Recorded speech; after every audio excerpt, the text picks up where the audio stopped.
다 같이 사도신경으로 우리의 신앙을 고백하시겠습니다.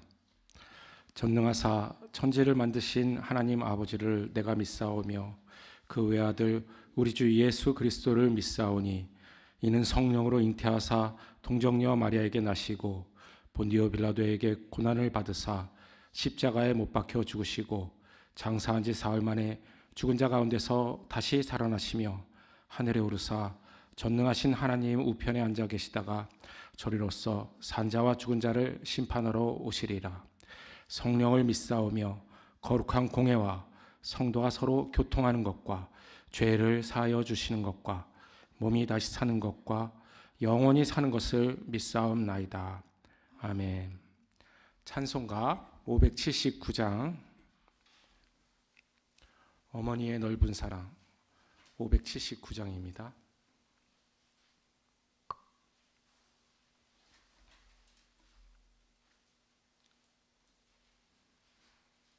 네, 다 찾으셨으면 함께 찬양 드리시겠습니다.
아멘. 오늘의 본문 말씀은 요한복음 4장 5절로부터 26절까지의 말씀입니다. 오늘 좀 깁니다. 4장 5절로부터 26절까지.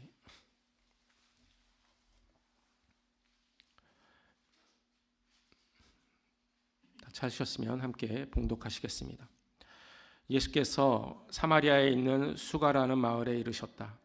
이 마을은 야곱이 아들 요셉에게 준 땅에서 가까운 곳이며 야곱의 우물이 거기에 있었다. 예수께서 길을 가시다가 피로하셔서 우물가에 앉으셨다. 때는 오정쯤이었다.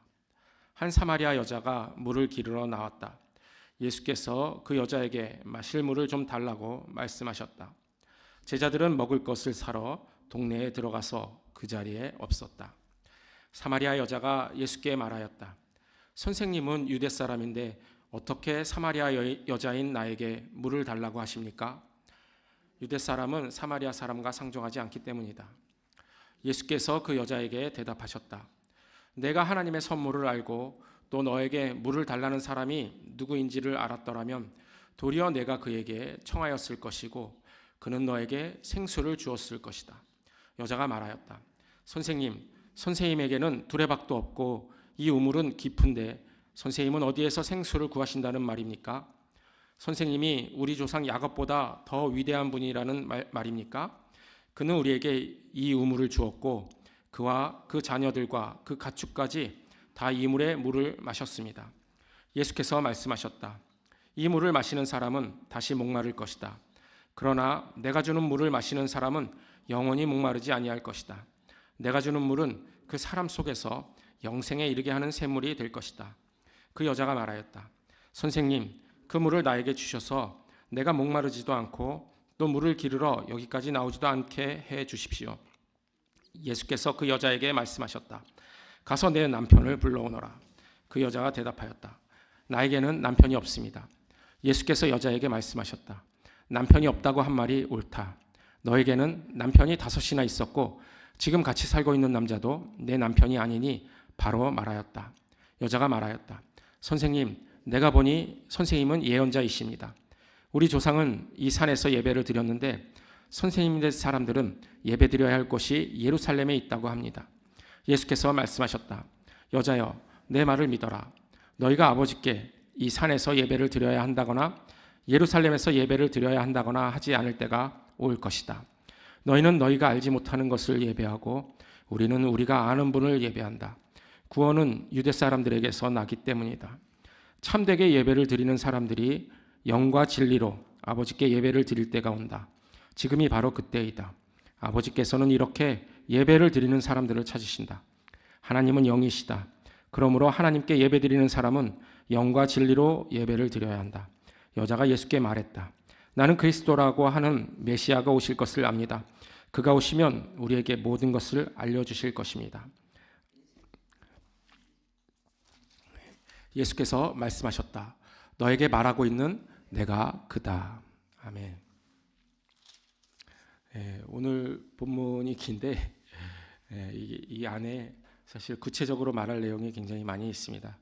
그런데 저는 이제 전반적인 이 내용을 가지고서 얘기하려고 이렇게 좀 길게 본문을 잡았습니다.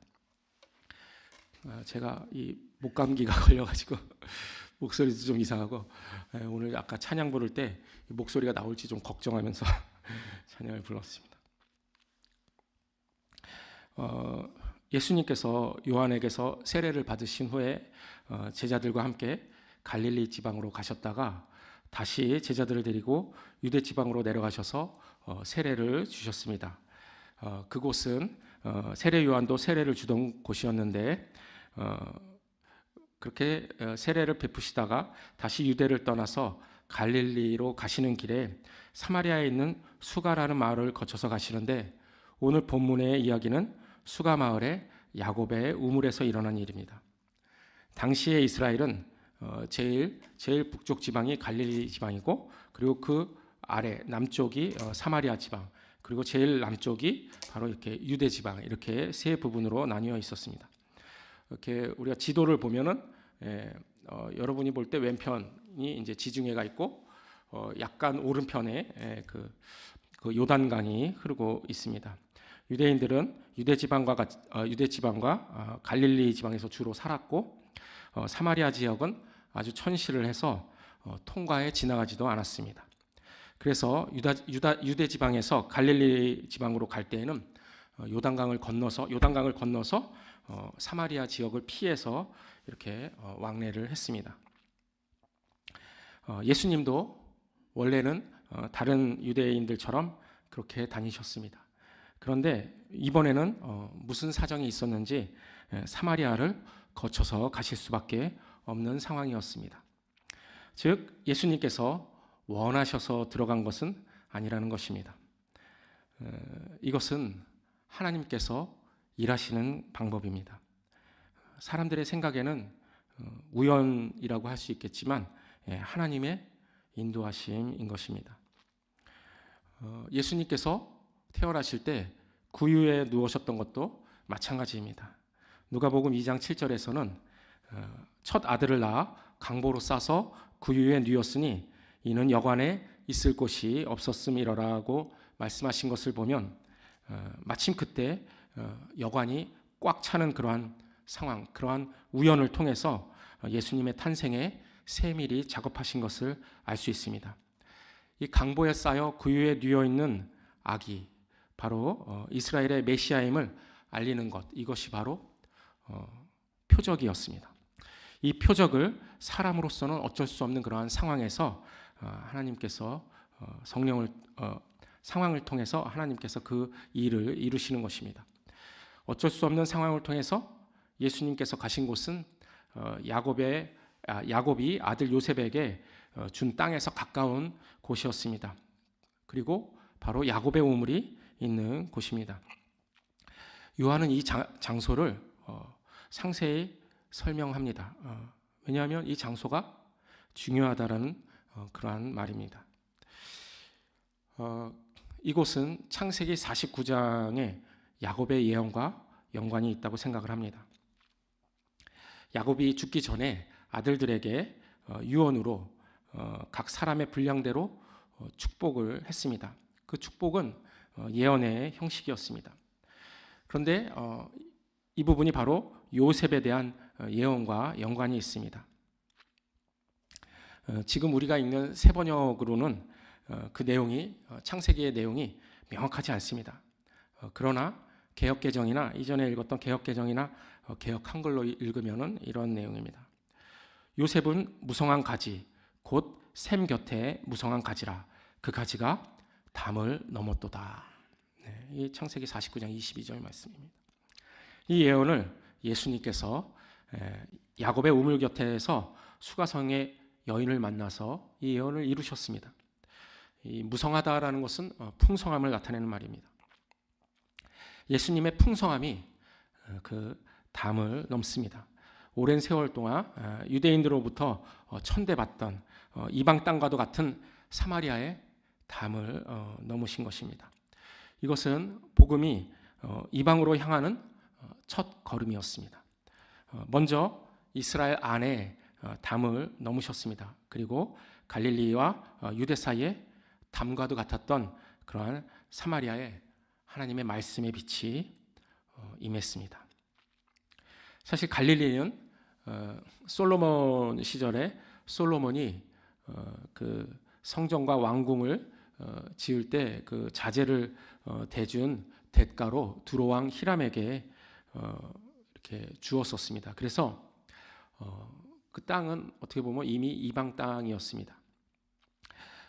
그러나 이 이방의 갈릴리에 예수님께서 오심으로 말미암아 먼저 그 빛을 비추셨습니다. 이사야 9장은 이에 대해서 이렇게 말씀을 합니다. 전에 고통받던 자들에게는 흑암이 없으리로다. 옛적에는 여호와께서 스불론 땅과 납달리 땅이 멸시를 당하게 하셨더니 후에 해변길과 요단 저쪽 이방의 갈릴리를 영화롭게 하셨느니라. 이처럼 갈릴리 사람들은 유대인들 사이에서 좀 무시를 받았지만 사마리아 사람들은 아예 동족으로 여기지도 않았습니다. 예수님의 제자 나다나엘이 예수님을 만나기 전에 빌립이 예수님을 소개할 때 이렇게 얘기합니다. 나사렛에서 무슨 선한 것이 날 수 있느냐 이렇게 말을 했습니다. 이처럼 갈릴리 지역은 유대에 비해서는 천시를 받던 그런 곳입니다. 이 북이스라엘 지역이었던 사마리아는 더욱 심했었습니다. 그러니 예수님께서 그 사마리아인의 비유, 우리가 선한 사마리아인의 비유라고 알고 있을 때 이 비유를 율법 교사에게 말했을 때 그 율법 교사는 참 충격적인 그러한 내용이었을 것입니다. 이때 예수님께서는 스스로를 사마리아인에 이렇게 빗대어서 말씀하셨습니다. 예수님께서 길을 가시다가 피로하셔서 정오쯤 12시쯤에 우연히 야곱의 우물에 앉으셨습니다. 그리고 때마침 한 사마리아 여자가 물을 길러 옵니다. 그리고 이때는 제자들도 먹을 것을 사러 동네에 들어가서 그 자리에 없었습니다. 예수님은 사마리아 여인과 단둘이 있게 된 때에 그 여자에게 마실 물을 좀 달라고 그렇게 요청하셨습니다. 어떤 의도적이지 않은 매우 자연스러운 그러한 만남입니다. 사마리아 여자의 반응도 자연스럽습니다. 사마리아 사람과 상종하지 않는 유대 사람이 물을 달라고 요청한 것 자체가 있을 수 없는 일이었기 때문에 무슨 소리를 하냐 하고 이렇게 거절을 합니다. 예수님은 이 거절에 대해서 부드럽게 대처를 하셨습니다. 내가 하나님의 선물인 내가 누군지 알았더라면 오히려 네가 나에게 물을 달라고 요청을 하였을 것이다. 그리고 너는 그 생수를 받았을 것이다. 이렇게 대답을 하셨습니다. 이 말씀이 사마리아 여인의 반발을 일으킵니다. 사마리아 여인은 예수님께 도대체 어떻게 나에게 생수를 줄 수 있다는 말인가요? 이 우물은 유산으로 준 조상 야곱보다 이 유물을 유산으로 준 조상 야곱보다 당신이 더 위대하다고 말씀하시는 건가요? 우리는 이 우물 때문에 살아왔습니다. 이렇게 반박을 합니다. 그러나 예수님은 이 물을 마시는 사람은 다시 목마를 것이지만 내가 주는 물을 마시는 사람은 영원히 목마르지 않을 것이다. 내가 주는 물은 그 사람 속에서 영생에 이르게 하는 샘물이 될 것이다 라고 이렇게 또 말씀하셨습니다. 여인은 또 이렇게 반응을 합니다.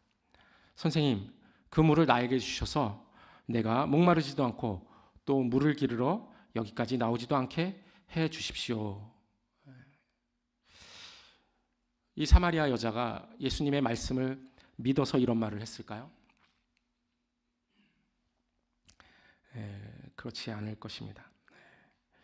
예수님의 말씀을 오히려 비웃는 태도입니다.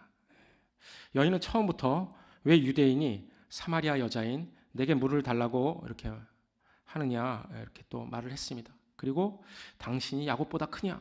이거 다 비웃는 말입니다. 두레박도 없고 깊은 우물에서 무슨 생수를 준다고 하느냐? 그 생수를 주어 물 기르러 여기까지 나오지 않게 해달라. 이런 건 다 비꼬는 그런 기색이 역력한 말씀입니다. 그러나 예수님은 뜻밖의 반전의 말씀을 하십니다. 가서 내 남편을 불러오너라. 예수님께서 여자의 약점을 찌르신 걸까요? 여자는 남편이 없다고 대답을 합니다.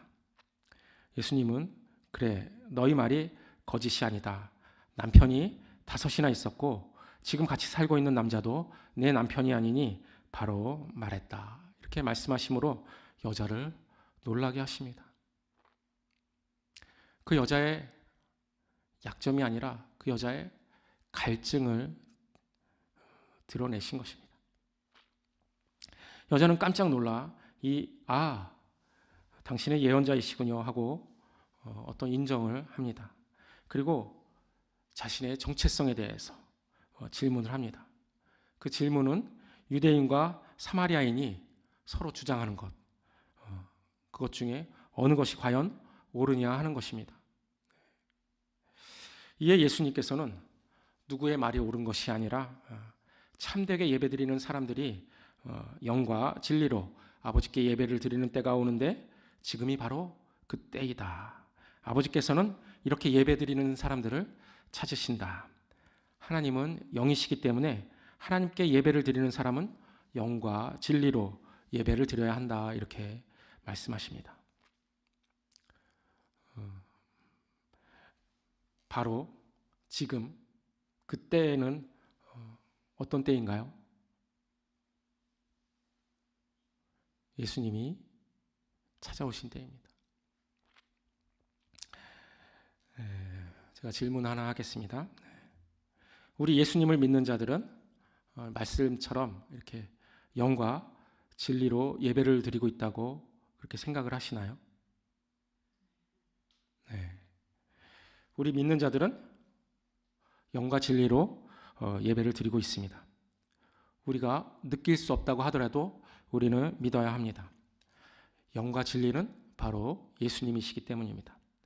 오직 예수님만이 하나님께 합당한 제물이고 또 길과 진리와 생명이십니다. 우리의 기도와 감사가 예수님의 이름으로 할 때 바로 그때가 영과 진리로 예배 드리는 것입니다. 또한 진리의 성령이 우리를 진리 가운데로 인도하실 때 우리는 영과 진리로 예배드리게 됩니다. 즉 성령께서 우리로 하여금 마음을 새롭게 하고 변화를 받아 하나님의 선하시고 기뻐하시고 온전하신 뜻이 무엇인지 분별하도록 하십니다. 그리고 그렇게 하여 우리 몸을 하나님이 기뻐하시는 거룩한 산 제사로 산 제물로 드릴 수 있도록 그렇게 성령께서 인도하십니다. 이것이 우리가 드리는 영적 예배입니다. 사마리아 여인은 메시아가 오실 것을 믿었습니다. 그가 오시면 모든 것을 알려주실 것을 또한 믿었습니다. 이 여인의 고백에 예수님은 이렇게 응답하십니다. 너에게 말하고 있는 내가 바로 그다. 예수님 스스로 당신이 메시아인 것을 처음으로 밝히신 때가 바로 사마리아 여인을 만났을 때입니다. 우리의 삶은 우리의 그리스도여 메시아이신 예수님을 기다리는 그러한 삶이어야 합니다. 그분이 모든 것을 알려주실 줄 믿고 또 기다리는 삶이어야 합니다. 예수님은 여자의 갈증에 자신이 메시아임을 밝히셔서 응답하셨습니다. 우리가 전도하고 선교하는 것은 누군가의 갈증에 예수님을 소개함으로 응답을 받게 하는 것입니다. 예수님을 만난 사마리아 여인이 즉시 그 동네 사람들에게 예수님이 그리스도가 아니겠는가 하고 소개를 하는 것처럼 말입니다.